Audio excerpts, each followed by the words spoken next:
안녕하세요. 저는 짐승보다 못한 두 인간의 처참한 만료를 보게 된 40대 여자입니다. 저는 인간으로서 하지 말아야 될 일이 분명히 있다고 생각해요. 그런데 어떤 사람들은 그게 잘못된 일인 줄 알면서도 일단 저지르고 보는 경우도 있더라고요. 바로 제 전 남편이 그 대표적인 케이스였습니다. 이혼한 지 몇 년 지났지만 워낙 황당한 사건이라 많은 분들께 알려드리고 싶어서 사연을 신청하게 되었어요. 잘 들어주셨으면 좋겠습니다. 저는 어릴 때부터 정말 화목한 가정에서 자랐습니다. 저희 부모님과 언니, 그리고 저까지 네 식구가 있을 때도 너무 좋았지만 명절 때 친척들이 모이는 그 북적북적한 분위기를 제일 좋아했죠. 어릴 땐 사촌들이랑 참 친했는데 다 같이 사랑방에 둘러앉아서 한 명씩 돌아가며 무서운 얘기를 하기도 했어요. 그 중에서도 저보다 5살 많던 사촌 오빠 한 명이 무서운 얘기를 그렇게 실감나게 했답니다. 그런데 그때 수진이가 고개를 탁 돌리면서 말했어. 아직도 내가 수진이로 보이니? 순간 사촌 오빠가 손전등을 탁 켜는 바람에 어두운 방 안에 오빠 얼굴이 허옇게 둥둥 뜨면서 깜짝 놀라고 말았답니다. 무서워! 사촌들과 그렇게 모여 앉아 얘기를 하는 것도 재밌었고 시골집 앞마당에서 땅 따먹기를 하는 것도 너무 즐거웠어요. 그런데 그것도 시간이 지나니까 그냥 어린 시절의 추억이 되고 말더라고요. 다들 나이를 점점 먹으면서 명절 때 잘 오지도 않고 어쩌다가 몇 년 만에 한 번 만나도 너무 어색한 사이가 되었거든요. 성인이 되고 나서는 사촌들이랑 아예 연락할 일도 없었어요. 그렇게 사촌들이랑 놀던 즐거운 기억은 어린 시절의 추억으로 남겨둔 채 저도 어느덧 직장인이 되었습니다. 원래 저희 엄마는 식당에서 일을 하셨는데 제가 직장에 들어간 이후부터 서울 근교에 있는 계곡에 식당을 하나 차리셨어요. 아빠도 원래 하시던 일을 그만두고 거기서 엄마랑 같이 운영을 하게 되셨답니다. 식당 오픈식 때 처음 놀러 갔는데 경치도 예쁘고 너무 좋더라고요. 그러다가 시간이 흘러 언닌 좋은 사람을 만나 결혼을 하게 되었어요. 그리고 저도 직장 생활을 하던 중 지인의 소개로 남편을 만나게 되었어요. 남편은 저보다 4살 많은 직장인이었는데 음식 취향이랑 취미생활 같은 게 정말 잘 맞더라고요. 처음 만났을 때 파스타 집을 갔었는데 남편이 저한테 이렇게 얘기하는 거예요. 혹시 여기 고춧가루는 없겠죠? 사실 제가 크림 파스타에 고춧가루 뿌려 먹는 걸 좋아하거든요. 어머, 어쩜 저랑 식성이 똑같으세요. 저도 크림 파스타는 좋아하는데 느끼한 건 싫어서 고춧가루를 뿌려 먹거든요. 저 매운 거에 완전 환장하는 스타일인데 혹시 정식 씨도 그러세요? 어떻게 아셨어요? 저 매운 음식 킬러거든요. 그럼 혹시 매운 닭발도 좋아하세요? 오돌뼈는요? 남편하고는 처음 만났는데도 말이 너무 잘 통하고 즐겁더라고요. 그 이후에 저는 남편이랑 같이 맛있는 것도 많이 먹으러 다니고 연극이나 뮤지컬도 보러 다니면서 점점 사이가 깊어졌습니다. 그런데 하루는 남편과 어느 커피숍에서 만나기로 했는데 도착해보니 남편이 웬 모르는 여자랑 같은 테이블에 앉아서 커피를 마시고 있는 거예요. 뭐야? 오빠 지금 뭐 하는 거야? 이 사람은 누구야? 왔어? 오해하지 마. 얘는 내 육촌 동생이야. 유진아, 내 여자친구야. 인사해. 그러자 그 육촌 동생이란 사람이 밝게 웃으면서 저한테 이렇게 얘기하더군요. 안녕하세요. 저는 유진이라고 해요. 오빠한테 얘기 많이 들었어요. 와, 그런데 되게 미인이시다. 우리 정식 오빠가 눈이 좀 높은가 봐요. 네, 안녕하세요. 전 김혜진이라고 합니다. 그런데 여긴 어쩐 일이세요? 제가 그렇게 묻자 이번엔 남편이 저한테 이렇게 말하더군요. 아니, 내가 커피숍에 왔는데 마침 유진이가 여기 앉아 있는 거야. 되게 오랜만에 만나서 너무 반갑길래 커피 한 잔 마시면서 너 올 때까지 기다린 거지. 예전엔 유진이랑 진짜 자주 만났었는데 최근엔 서로 바빠서 못 봤었거든. 그래. 그런데 육촌끼리도 그렇게 친할 수가 있나? 난 육촌들 얼굴도 모르는데. 우리 아버지랑 유진이네 아버지가 엄청 친한 사촌이시거든. 그래서 어렸을 때도 자주 만났는데 유진이 얘가 날 오빠 오빠 하면서 엄청 따라다녔어. 나랑 나이 차이는 4살 차이 나지만 거의 뭐 단짝 친구나 마찬가지였지. 유진이 결혼할 때 축가도 내가 불러줬거든. 남편의 육촌 동생은 저희랑 잠깐 수달 떨다가 둘이 좋은 시간 보내라며 먼저 일어나더군요. 그날 처음 봤지만 성격도 밝고 사교적이라서 편하게 대화를 할 수 있었어요. 그런데 그 일이 있고 나서 한 달쯤 지났을 때였습니다. 제가 옷을 좀 사려고 인터넷으로 알아보고 있었더니 남편이 저한테 이렇게 얘기하는 거예요. 인터넷으로 옷 사려고? 그래도 옷은 직접 입어보고 사야 되지 않아? 아, 그러지 말고 오늘 나랑 어디 좀 가자. 내가 옷가게 괜찮은데 알거든. 그렇게 남편을 따라간 곳엔 낯익은 얼굴이 있더군요. 그건 바로 남편의 육촌 동생 유진이었습니다. 언니 오셨어요? 어떤 옷 사시게요? 제가 오늘 언니한테 딱 맞는 걸로 골라드릴게요. 뭐야? 유진 씨가 왜 여기 있어요? 언니, 저 옷가게 하는 거 오빠한테 못 들으셨어요? 아까 오빠한테서 연락받았는데 언니 데리고 온다고 하더라고요. 오늘 저만 믿고 여기 매장에 있는 거 마음껏 입어보세요. 아참, 우리 호칭이고 뭐고 복잡하게 하지 말고 그냥 저한테 편하게 유진이라고 불러요. 앞으로 오빠 때문에 저랑도 자주 볼 텐데 말씀도 편하게 하시고요. 아시겠죠? 유진인 저한테 살갑게 굴면서 앞으로 편하게 반말을 하라고 하더군요. 그냥 친한 언니 동생 사이로 지내자면서요. 그날 유진인 매장 안을 빨빨거리고 돌아다니며 저한테 이것저것 옷을 추천해 주더군요. 우와, 언니 도대체 안 어울리는 옷이 뭐예요? 이것도 잘 어울리고 저것도 잘 어울리고 아유 아주 질투나 죽겠네. 언니, 그런데 제가 봤을 땐 다른 것보다 이 원피스가 제일 잘 어울리는 것 같아요. 이게 날씬한 사람 아니면 못 입는 옷이거든요. 그런데 언니 좀 봐봐요. 뱃살이 하나도 없어서 핏이 딱 떨어지고 예쁘잖아요. 저는 그날 유진이네 가게에서 옷을 몇 벌 사고 저녁엔 유진이네 남편도 불러서 넷이서 식사를 했습니다. 유진이는 주말 부부였는데 마침 그날이 주말이라서 남편을 부를 수 있었거든요. 다 같이 삼겹살에 소주 한잔 하는데 유진이가 저희 남편이랑 어렸을 때 무슨 일이 있었는지 얘기를 해주더라고요. 언니, 우리 오빠 어릴 때 진짜 멋있었어요. 한 번은 제가 명절 때 뒷마당에서 불장난을 하다가 어른들한테 들킨 적이 있었거든요.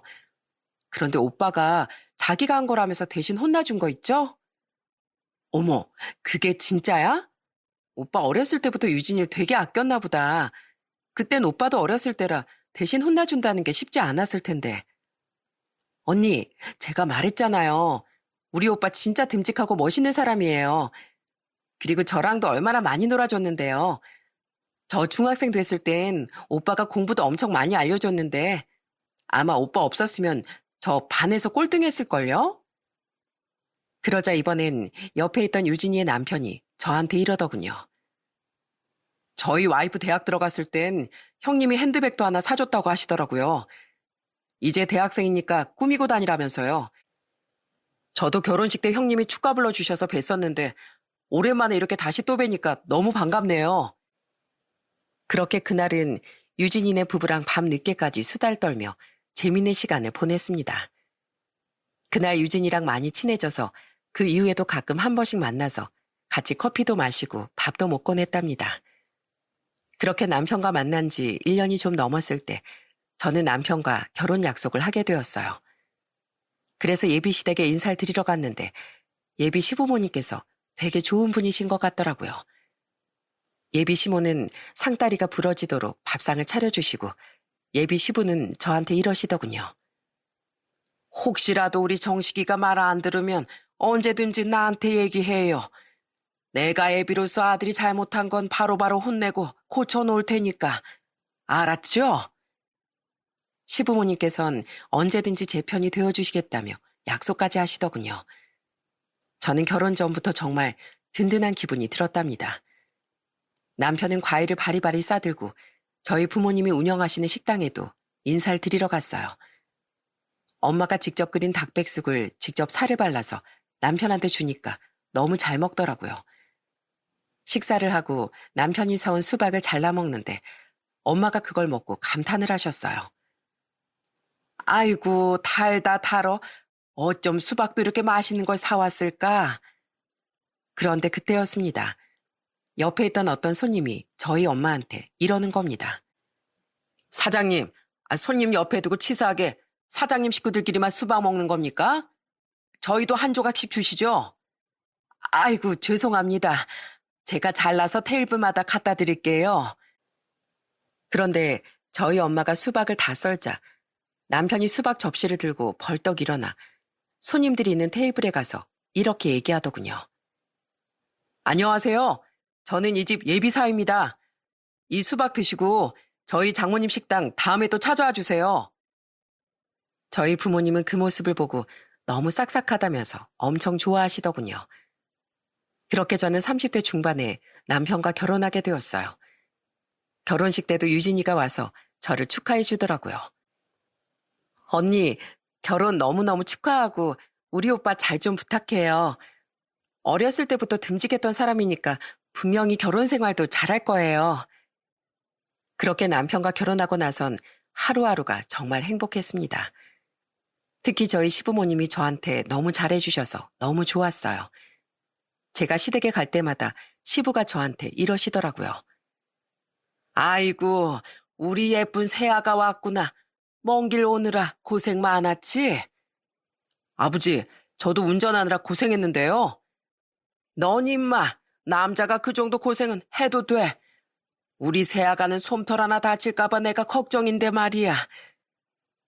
시댁에서 밥을 먹을 땐 시모가 절 엄청 챙겨주시더군요. 아이고, 우리 새아가 밥도 잘 먹네. 자고로 여자는 복스럽게 먹는 모습이 제일 예쁜 거야. 새아가 밥 좀 더 줄까? 가만 보자. 반찬도 좀 모자란 것 같은데 내가 계란 후라이라도 더 구워줘? 아니요, 저 진짜 배불러요. 어머님이 저 많이 먹으라고 밥도 고봉밥으로 주셨잖아요. 반찬이 너무 맛있어서 있는 대로 다 먹었더니 아우 진짜 음식이 목까지 찬 것 같아요. 그나저나 어머님이 이렇게 맛있는 밥 차려주셨으니까 후식으로 과일은 제가 깎을게요. 그런데 제가 과일을 깎자 시모가 감탄하면서 저한테 이러더군요. 아이고, 어쩜 저 고운 손으로 과일도 이렇게 잘 깎을까. 정식이 너, 네 마누라한테 앞으로 잘해. 요즘 젊은 여자들 중에선 과일 하나 못 깎는 애들도 태반이라더라. 제가 결혼한 지 1년 만에 임신했을 때도 시부모님이 엄청 좋아하셨어요. 시모가 저희 집에 오셔선 이렇게 말씀하시더라고요.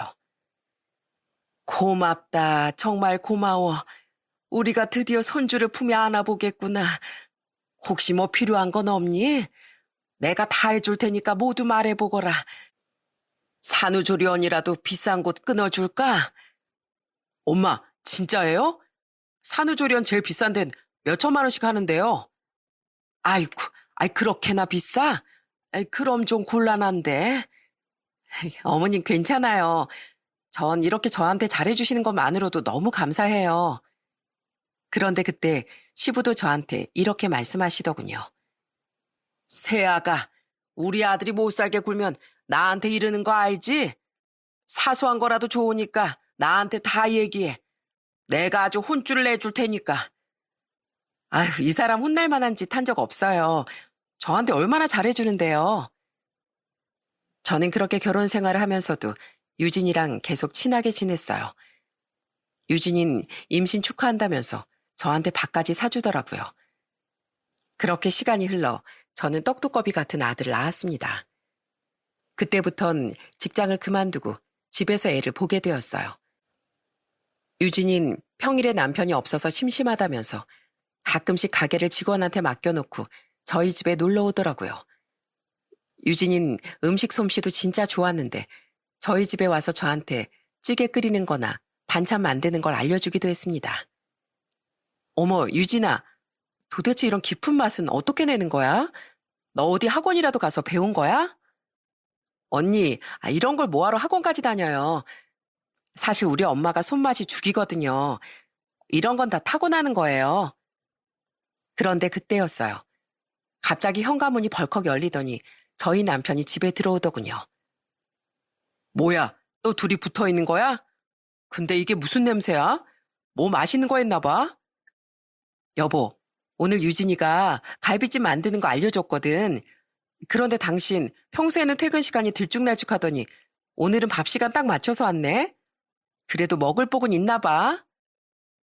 저는 그 이후 딸도 하나 낳고 애 둘을 키우며 남편과 행복한 결혼 생활을 이어갔습니다.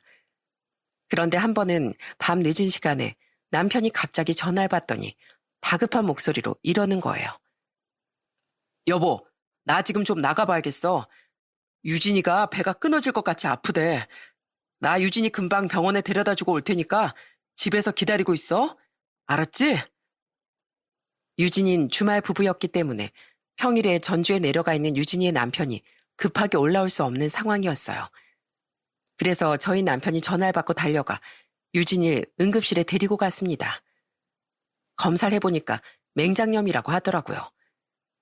그렇게 유진이는 맹장 수술을 받게 되었고 저는 수술이 끝난 유진이에게 병문안을 갔습니다. 유진이 남편도 소식을 듣고 급하게 올라왔는데 저희 남편한테 이렇게 얘기하더라고요. 형님, 정말 감사합니다. 저희 와이프가 너무 아파서 119에 신고할 정신도 없이 형님한테 전화한 것 같은데, 형님 아니었으면 정말 큰일 날 뻔했어요. 맹장염을 방치하다가 맹장이 터지면 복막염으로 갈 수 있다고 하더라고요. 저희가 주말 부부다 보니까 맨날 저희 와이프 혼자 집에 있는 게 걱정됐었는데 형님 덕분에 정말 안심이 돼요. 아유, 내가 뭘. 내가 아끼는 동생이니까 당연히 아플 땐 달려가야지. 그런데 그날 이후로 왠지 모르게 남편이 변한 것 같은 느낌이 들었습니다. 자꾸 퇴근이 늦어지고 술 약속이 있다면서 자꾸 술에 취해 들어오는 거예요. 그런데 변한 건 남편뿐만이 아니었습니다. 그맘때쯤부터 유진이도 제가 연락을 하면 자주 바쁘다고 하고 옷가게에 놀러 간다고 해도 손님이 많아서 정신없으니까 오지 말라고 하더군요. 그런데 저희 큰아들이 7살이 되던 해 저는 끔찍한 전화를 받고 말았습니다. 전화를 건 사람은 다름 아닌 유진이의 남편이었어요. 유진이의 남편은 저한테 할 말이 있으니 잠깐 만나자고 하더군요. 뭔가 심각해 보이는 목소리에 저는 바로 유진이의 남편을 만나러 갔습니다. 유진이의 남편은 절 보자마자 고개를 푹 숙이더니 이렇게 말하더군요. 일단 자세한 걸 얘기하기 전에 이것부터 보여드려야 할 것 같아요. 유진이의 남편은 휴대폰으로 영상 하나를 틀더니 저한테 보여주더군요. 저는 그걸 보고 아주 뒤로 넘어가는 줄 알았습니다. 그건 바로 유진이와 저희 남편이 유진이네 집에서 불륜짓거리를 하는 영상이었거든요. 이게 뭐예요? 여기에 있는 거 지금 저희 남편이랑 유진이 맞죠? 네, 맞아요. 요즘에 저희 와이프 행동이 좀 의심스럽길래 저희 집에 소형 카메라를 설치했었거든요. 그런데 불륜을 하는 걸로도 모자라 불륜 상대가 형님이라니 이게 말이나 됩니까? 어떻게 친척끼리 이런 짓을 할 수가 있냐고요. 유진이의 남편은 서럽게 울면서 저한테 하소연을 하더군요. 저는 너무 큰 충격에 뭐라고 대답해야 될지도 몰랐어요. 세상에 남편이 바람 피우는 것도 몰랐는데 심지어 그 상대가 육촌 동생일 거라고 누가 상상이나 할 수 있겠어요. 저는 너무 큰 배신감에 팔다리가 후들후들 떨렸습니다. 그런데 남도 아니고 육촌지간에 일어난 일이니 이건 저 혼자 결정할 일이 아닌 것 같더군요. 그래서 저는 그날 바로 시댁에 내려가 그 영상을 시부모한테 보여줬습니다. 그런데 영상을 다 본 시부가 첫마디로 이렇게 얘기하더군요.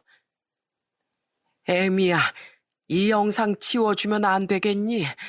이거 소문나면 우리 집안 전체가 다 풍비박산 나는 거야.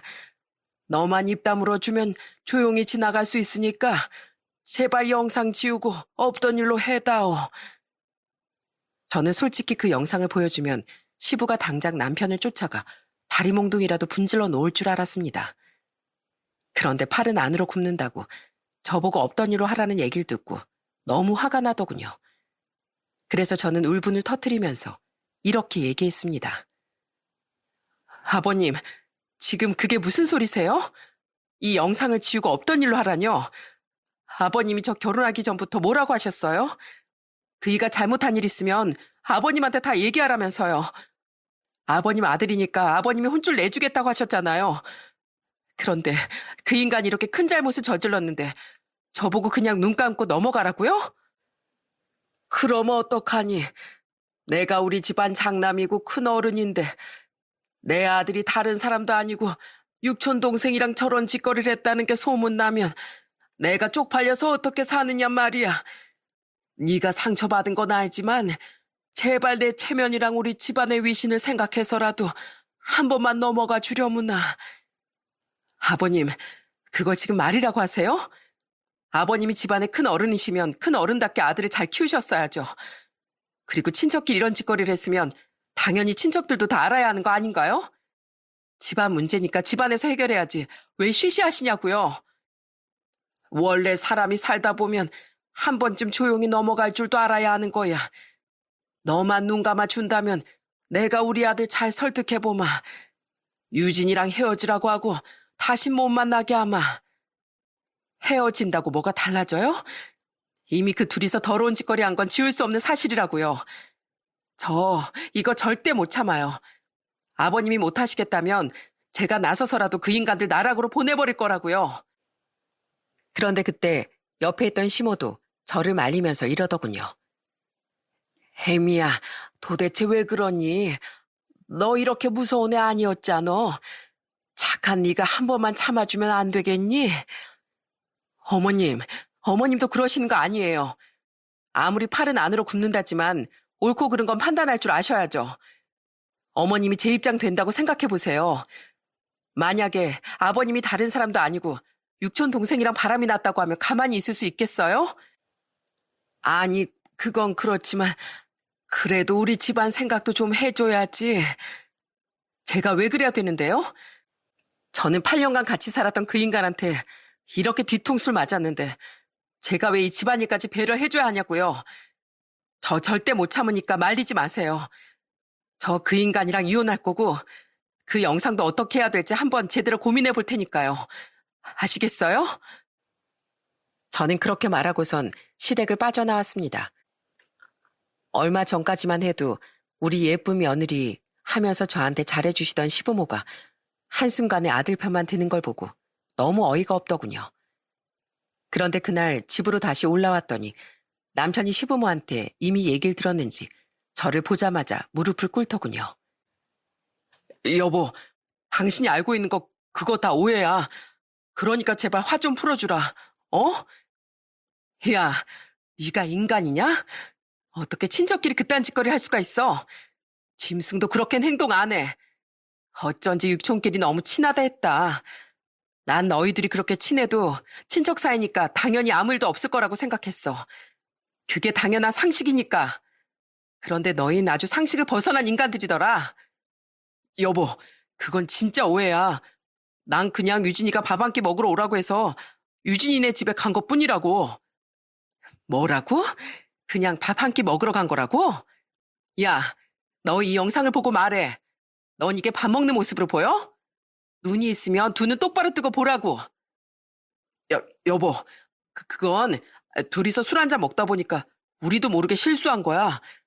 진짜로 우리가 작정하고 그런 짓을 한 게 아니라고. 거짓말 하지 마. 아무리 술을 먹었어도 친척끼리 이게 말이 된다고 생각해? 그리고 너 이거 한 번이 아니잖아. 내가 갖고 있는 영상이 어디 이거 하나뿐인 줄 알아? 너희들이 하지 말아야 될 짓 여러 번 한 거 내가 다 알고 있어. 여보, 진짜 미안해. 나 유진이랑 당장 헤어질게. 당신이 우리 집에 가서 다 얘기하는 바람에 우리 아버지한테도 전화로 엄청 혼났단 말이야. 아, 그러셔? 혼난 게 억울해서 지금 내 탓하는 거야? 당신 탓하는 게 아니라 나도 혼날 만큼 혼났으니까 이번 한 번만 용서해달라는 거지. 야, 넌 이게 한 번 혼난다고 끝날 일로 보여? 너 유진이랑 이러고 다닐 때 나랑 우리 애들 생각은 안 나디? 어디 할 짓이 없어서 유부남 유부녀끼리 그것도 친척끼리 이런 더러운 짓을 하냐고. 네가 그러고도 남편이야? 네가 그러고도 애 아빠냐고. 그러니까 이렇게 미안하다고 하잖아. 다시는 안 그럴게. 내가 순간 머리가 어떻게 됐었나 봐. 그래, 정상적인 인간이라면 절대 하지 않을 짓을 했으니 네 머리가 잘못돼도 한참 잘못된 것 같네. 이참에 아이 유진이랑 둘이 사이좋게 병원에 가서 검사라도 해보는 게 어때? 너희들 머릿속엔 사람의 뇌가 아니라 아무래도 짐승의 뇌가 들어있는 것 같으니까. 아니, 짐승도 많이 봐준 거지. 너희들은 그냥 머릿속에 쓰레기만 가득 찬 쓰레기통이야. 여보, 제발 한 번만 용서해줘. 진짜로 다음부턴 절대 그런 일 없게 하겠다고 약속할게. 어? 됐어. 내가 네 말을 어떻게 믿냐? 내가 유진이랑 친하게 지내는 거 뻔히 알면서 둘이 작정을 하고 날 농락했는데 내가 어떻게 널 믿냐고. 나 너 같은 인간이랑은 절대 같이 못 살아. 그리고 우리 애들도 당신 같은 버러지 밑에서 키우고 싶은 생각 없고. 그러니까 나랑 이혼해. 나랑 이혼하고 유진이 걔랑 같이 살든지 말든지 알아서 하라고. 알겠어? 저는 남편한테 화를 내면서도 우라통이 터져서 미쳐버릴 것 같더군요. 그래서 다음 날엔 상간녀 유진이도 작살내기 위해 유진이네 옷가게에 찾아갔습니다. 유진인 절 보자마자 화들짝 놀라더군요. 유진아, 요즘에 연락도 없고 바쁘다길래 뭐하고 사나 궁금했는데 내 남편이랑 놀아나느라 바쁜 거였어? 언니, 그게 아니라, 그게 아니면 뭔데? 어휴, 그런데 그 팔의 멍은 다 뭐야? 너희 남편한테 제대로 혼쭐 났나 봐? 언니, 미안해요. 진짜 술 먹고 한 실수였어요. 술 먹고 실수 좋아하시네. 어쩜 둘이서 하는 말도 이렇게 똑같냐? 아주 천생연분 납셨어. 언니, 저 진짜 잘못했어요. 안 그래도 언니한테 연락해서 사과하려고 했단 말이에요. 언니, 저 오빠랑 헤어졌어요. 이제 오빠랑 완전히 끝났다고요. 뭐? 헤어졌다고? 그럼 둘이서 그렇고 그런 사이였다는 거 인정하는 거네? 술 먹고 한번 실수한 거라면서 헤어졌다는 게 앞뒤가 안 맞잖아. 아니, 헤어진 게 아니라 오빠랑 다시는 안 만나기로 했다고요. 참, 거짓말 할 거면 제대로 하던가. 너 지금 없는 말 지어내느라 눈동자가 불안하게 흔들리고 얼굴도 시뻘겋게 달아오른 거 알기나 해? 야, 넌 도대체 인생을 어떻게 살았길래 친척끼리 그런 짓을 할 수가 있는 거야? 너 어릴 때부터 공부를 그렇게 못했다더니 도덕 시간에 맨날 엎드려서 잠만 잤나 보지? 언니, 무슨 말을 그렇게까지 해요? 그냥 딱 한 번 실수한 거라잖아요. 저희 남편한테 걸려서 얼마나 혼났는 줄 아세요? 언니도 지금 제 꼴 보고 있으니까 잘 아실 거 아니에요. 그래서 뭐 어쩌라고? 네 남편이 널 그 모양으로 만들었으니까 난 그냥 용서하라 이거야? 야, 넌 내가 잘해주니까 아주 호구로 보이나 보지? 나 이거 그냥 못 넘어가. 사람이 잘못을 했으면 벌을 받아야지. 안 그래? 무슨 벌을 받으라는 거예요? 언니한테 위자료 주면 되잖아요. 그거면 되는 거 아니에요? 위자료만 가지고는 안 되지. 내가 그동안 널 어떻게 생각했는데. 내 친동생처럼 생각하면서 속 깊은 얘기도 많이 하고 시간 날 때마다 너랑 만나면서 얼마나 잘해줬는데. 그런데 감히 네가 나한테 이런 식으로 뒤통수를 쳐? 너 조만간 크게 후회할 일이 있을 거야. 두고 봐. 나 네가 잘 사는 걸 절대 못 보니까. 언니, 그게 무슨 소리예요? 네? 제대로 설명은 해주고 가셔야죠.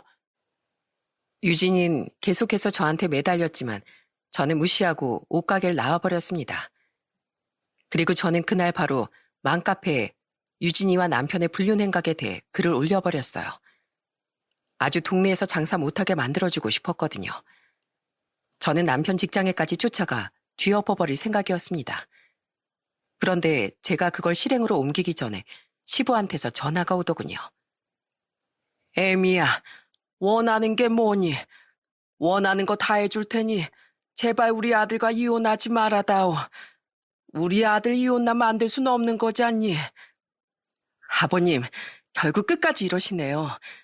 아들이 그렇게 큰 잘못을 했는데도 아들 이혼남 만드는 게 싫다 이거죠? 그럼 제 인생은요? 저는 그 인간한테 뒤통수를 거하게 맞고 앞으로도 그 상처를 안고 살아가야 하는데 그 지긋지긋한 인간 참아가면서 계속 같이 살라고요? 저 그렇게 못해요. 저번에도 말씀드렸지만 저 그 인간이랑 이혼할 거예요. 그러니까 저보고 참고 살라는 말 더 이상 하지 마세요. 알았다. 참고 살라는 말은 안 하마. 그런데 혹시 그 영상은 어떻게 했니? 설마 아직도 가지고 있는 거 아니지? 왜요? 가지고 있으면 안 돼요? 저 그 영상 어떻게 할지 아직 고민 중이에요. 이런 일은 친척들도 다 알아야 하는데 친척분들한테 다 뿌려버리는 게 맞는 거 아니겠어요? 혜미야, 제발 그러지 마라. 그러다가 우리 집안 풍비박산 나는 거 한순간이야. 너도 우리 집안 양반 집안인 거 알지 않니? 내 아들 때문에 집안에 그런 일이 생겼다고 하면 내가 창피해서 얼굴을 어떻게 들고 다니니? 그건 아들 잘못 키운 아버님이 감당하셔야 될 일이고요. 양반 집안이든 말든 저하고는 상관없어요. 저 그 영상 어떻게 할지 고민 좀 해볼 테니까 전화 끊으세요. 도대체 집안 체면이 뭐길래 이런 큰일을 없던 걸로 하라는 게 말이 되나요? 그런데 그날 퇴근하고 집에 온 남편이 저한테 이런 얘기를 하더군요. 여보, 당신 이혼하자고 하는 건 받아들일게. 그런데 제발 내 직장이랑 우리 친척들한테는 알리지 말아주라. 내가 왜 그래야 되는데? 당신 직장에 찾아가서 떠벌리든 친척들한테 그 영상을 뿌리든 그건 내 마음이야. 당신이 해달라고 하는 건 다 해줄게. 내가 어떻게 하면 조용히 끝내줄 거야. 난 네가 나락가는 걸 무조건 봐야겠어. 그래야 내 속이 시원할 것 같거든. 내가 8년이란 시간 동안 너한테 어떻게 했는데 너 직장생활 편하라고 옆에서 내조해주고 하루 종일 애들 키우랴 집안일 하랴 허리가 빠지는 줄 알았어. 난 우리 가족들만 생각하면서 그 8년이란 세월을 보냈었다고. 그건 나도 알지. 그러니까 당신이 해달라는 건 다 해준다고 얘기하는 거잖아. 저는 그 말에 곰곰이 생각을 해보기 시작했습니다. 당연히 남편과 이혼은 할 거지만 영상을 뿌리고 남편 직장에 찾아가 복수를 할 건지 아니면 미래를 생각해서 원하는 걸 얘기하고 조용히 이혼을 할 건지 고민이 되었어요. 그래서 저는 일주일 동안 고민한 끝에 남편에게 이렇게 말했습니다. 당신 내 요구 조건 들어준다고 했지? 그래, 뭐든지 들어줄 테니까 얼른 말해봐. 나도 직장은 다녀야 될 거 아니야. 그리고 우리 아버지도 지금 나 때문에 친척들한테 쪽팔림 당할까봐 죽고만 싶다고 하신단 말이야. 그럼 이렇게 해. 지금 살고 있는 이 아파트 소유권 내 걸로 하고 애들 양육비 각각 70만 원씩 해서 매달 140만 원씩 나한테 보내. 당신 설마 애들 키우는 양육비까지 아까워하진 않겠지? 아니, 양육비는 당연히 주겠지만 이 집까지 달라고? 이 집이 얼마짜린데? 그래서 못 주겠다는 거야? 그럼 그냥 직장에서든 집안에서든 개망신 당해보던가. 그건 절대 안 돼. 알았어. 그럼 나한테 하루만 시간을 줘. 우리 부모님이랑 상의해보고 알려줄게. 그리고 다음날 남편은 결국 저의 요구 조건을 수용한다고 하더군요. 아파트까지 떡하니 준다고 하는 걸 보니 시댁에서 끝까지 채통을 지키고 싶었나 봐요. 저는 이 아파트와 양육비를 받는 대신 이혼 사유에 대해 절대 공개를 안 하겠다는 서약서를 썼습니다. 솔직히 남편한테 복수하고 싶은 마음도 컸지만 애들을 키우려면 현실적인 부분도 생각해야 됐기 때문에 그렇게 결정을 내리게 되었어요. 그리고 저는 남편과 이혼을 하고 유진이한테도 상간녀 소송을 통해 위자료를 받아냈습니다. 그 이후 저는 조용히 애들을 키우면서 살았어요. 한 번은 지나가면서 봤는데 유진이네 옷가게가 벌써 폐업해서 가게를 뺐더라고요. 그도 그럴 것이 맘카페에 올렸던 글 때문에 소문이 엄청 나버렸거든요. 전 남편도 약속한 양육비를 꼬박꼬박 보내길래 그냥 이대로 애들만 잘 키우며 살아야겠다고 생각했습니다. 그런데 이혼한 지 3개월쯤 됐을 때였어요. 갑자기 전 남편이 울면서 저희 집에 찾아온 거예요. 전 남편은 저한테 구질구질하게 매달리면서 이렇게 얘기하더라고요. 여보, 다 끝났어. 다 끝났다고. 갑자기 찾아와서 그게 무슨 소리야? 쓸데없는 소리 할 거면 당장 나가. 여보, 나 이제 완전히 다 망해버렸단 말이야. 유진이 남편이 우리 회사에 찾아와서 다 엎어버리고 우리 친척들한테도 다 까발려버렸어. 나 이제 어떡해? 나 이제 쪽팔려서 어떻게 사냐고. 뭐? 당신이 유진이랑 바람 피우다가 걸린 게 벌써 몇 달이 지났는데 유진이 남편이 왜 이제 와서 다 까발리는데? 사실 유진이 남편이 유진이를 한번 용서해 줬었어. 나랑 헤어지고 다시는 안 만난다고 해서 그냥 없던 일로 하기로 했는데 내가 그 이후에도 유진이랑 몰래 만나다가 또 걸려버리고 만 거야. 나도 다시는 안 만나려고 했는데 나도 모르게 자꾸 유진이를 만나게 되더라고. 뭐라고? 참나, 넌 지금 그걸 자랑이라고 나한테 와서 얘기하고 있냐? 자랑하려는 게 아니라 나 이제 진짜로 개털됐다고 얘기하려고 온 거야. 유진이 남편 때문에 우리 집안도 완전히 풍비박산나고 말 그대로 콩가루 집안이 되어버렸어. 게다가 나 쪽팔려서 회사도 그만뒀단 말이야. 그런데 여보, 나 이번엔 진짜로 유진이랑 끝났어. 내가 2번이나 걸려서 혼쭐 났는데 설마 다시 또 그러겠어? 그러니까 제발 나 다시 받아주라. 어? 나한텐 당신밖에 없는 거 알잖아. 야, 한 번 더러운 짓거리 하다가 걸려서 이혼까지 당했으면 정신 똑바로 차리고 살아야지. 똑같은 짓을 또 하다가 개털됐는데 왜 그걸 나보고 받아달래? 너 지금 그렇게 된 거 네가 자초한 일이야. 그러니까 구질구질하게 나한테 찾아오지 말고 네 앞가림이나 잘해. 알겠어? 여보, 여보. 저는 그렇게 전 남편을 내쫓아버렸습니다. 둘이 얼마나 대단한 사람이면 한 번 걸려놓고도 또 만나는지 정말 어이가 없더라고요. 그런데 그 아비의 그 아들이라고 이번엔 전 시부가 저한테 전화를 해서는 이러더군요. 애미야, 우리가 정말 잘못했다. 우리 집안에 내 아들이라 안 알리려고 네가 해달라는 대로 다 해줬는데 결국엔 모든 친척들이 다 알게 되고 말았구나. 내가 장남인데도 그것 때문에 쪽팔려서 제사도 못 지내고 있다. 우리가 채통 지키자고 널 그렇게 쉽게 보내는 게 아니었는데 정말 미안하구나. 그래서 뭐 어쩌라는 건데요? 결국엔 다 까발려지니까 저한테 준 게 아까워서 전화하신 거예요? 전 말 안 하겠다는 약속 다 지켰는데요. 그게 아니라 제발 우리 아들이랑 다시 합쳐달라고 부탁하려고 전화했다. 나 우리 손주들도 너무 보고 싶고 예전에 너랑 잘 지내던 그 세월이 너무 그리워.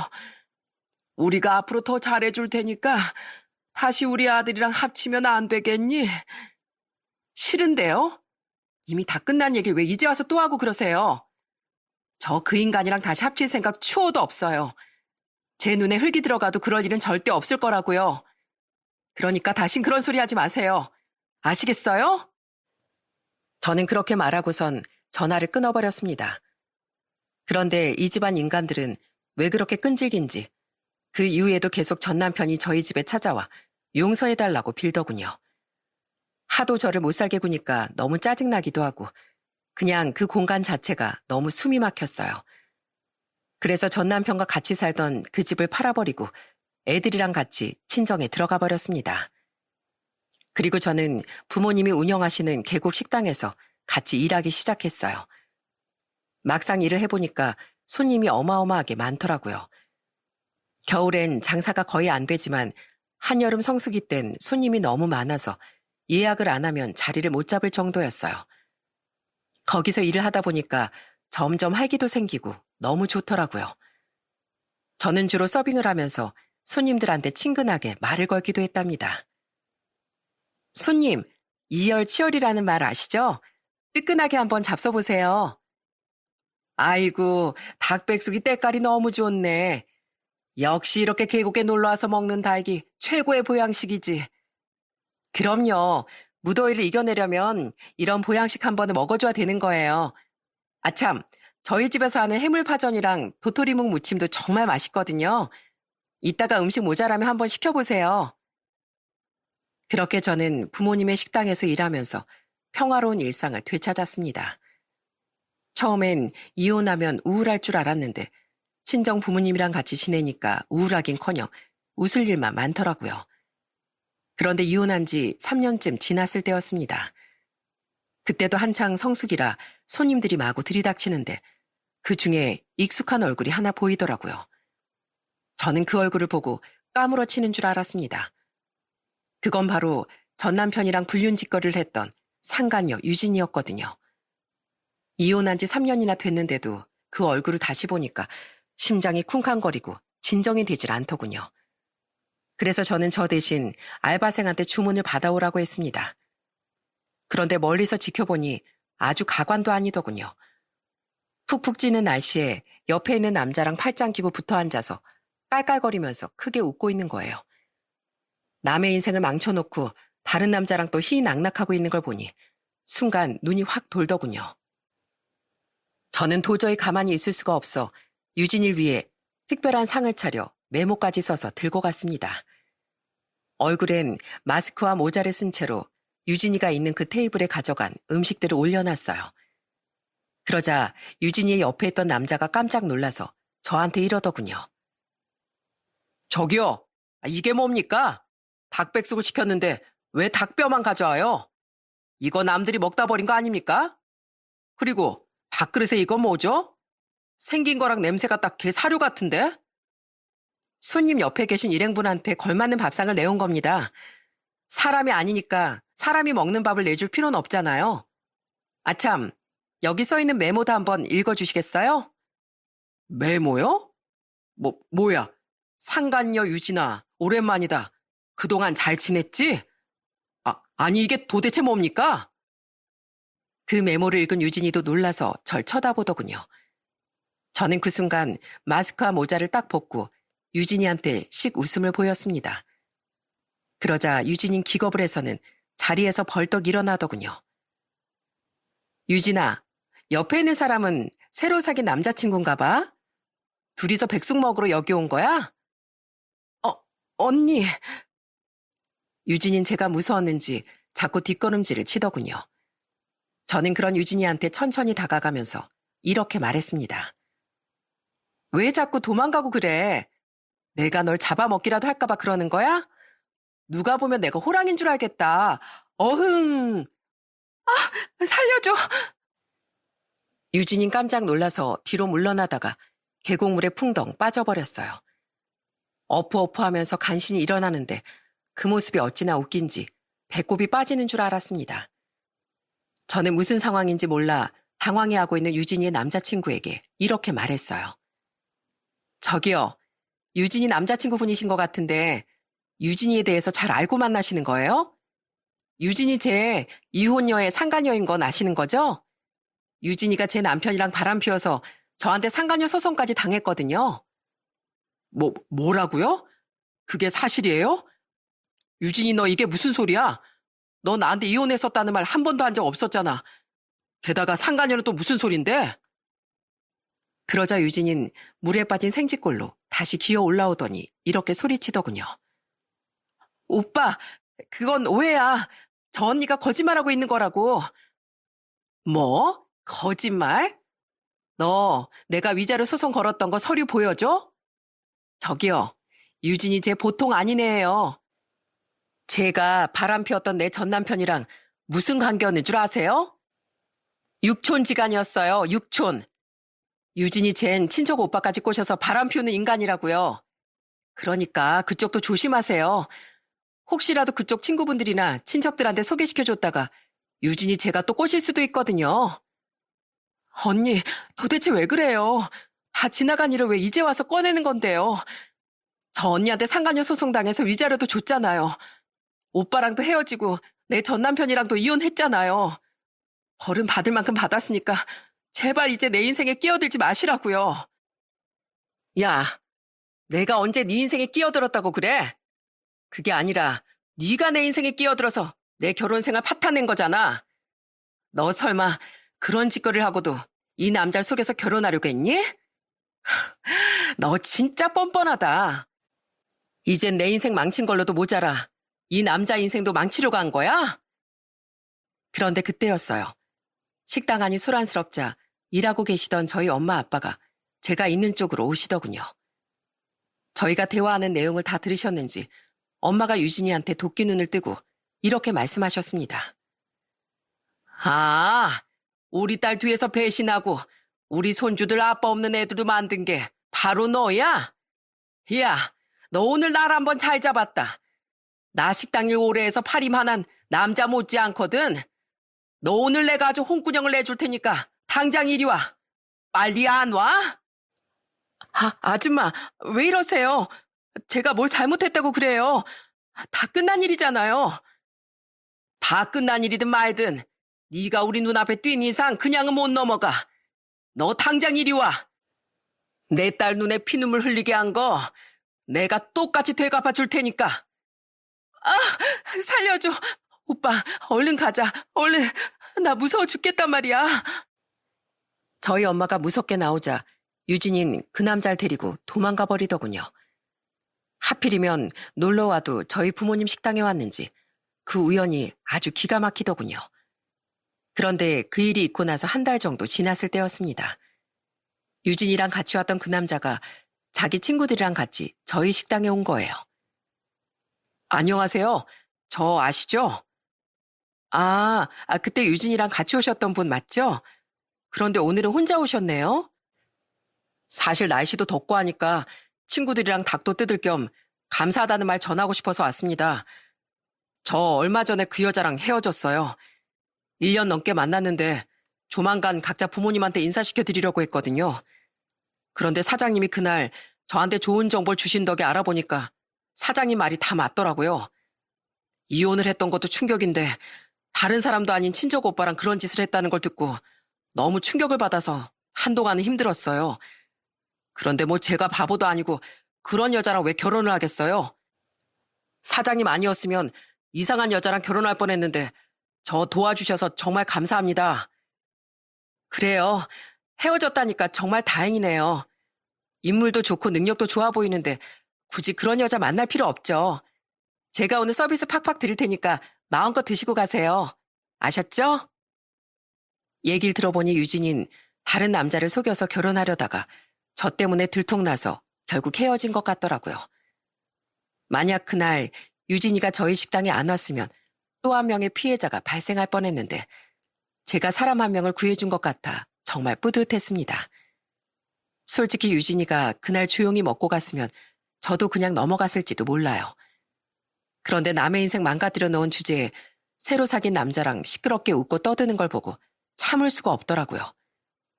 그래서 상간녀 유진이를 위해 최고의 밥상을 차려줬는데 그걸로 다시 한번 시원한 복수를 할 수 있게 되었네요. 라틴 명언 중에 쾌락은 악의 미끼다 라는 말이 있대요. 악마가 인간을 낳기 위해 쾌락이라는 미끼를 쓴다는 얘기죠. 하지만 우리는 물고기가 아니라 정상적으로 사고할 줄 아는 인간이잖아요. 그 미끼가 아무리 달콤해 보여도 물지 않아야 된다는 건 누구나 알 겁니다.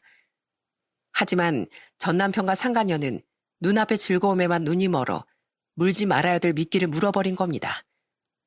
그러니까 이렇게 처참한 결말을 맞을 수밖에 없는 거겠죠. 부부 사이에서 제일 중요한 게 신뢰와 의리인데 그런 기본적인 것도 못 지킬 사람들은 아예 결혼을 하지 않았으면 좋겠어요. 괜히 결혼했다가 저같이 피해를 보는 사람이 나올 수도 있으니까요. 여러분, 그럼 전 여기서 제 사연을 마치도록 하겠습니다. 끝까지 들어주셔서 정말 감사합니다. 오늘도 덥지만 웃음 가득한 하루 보내세요.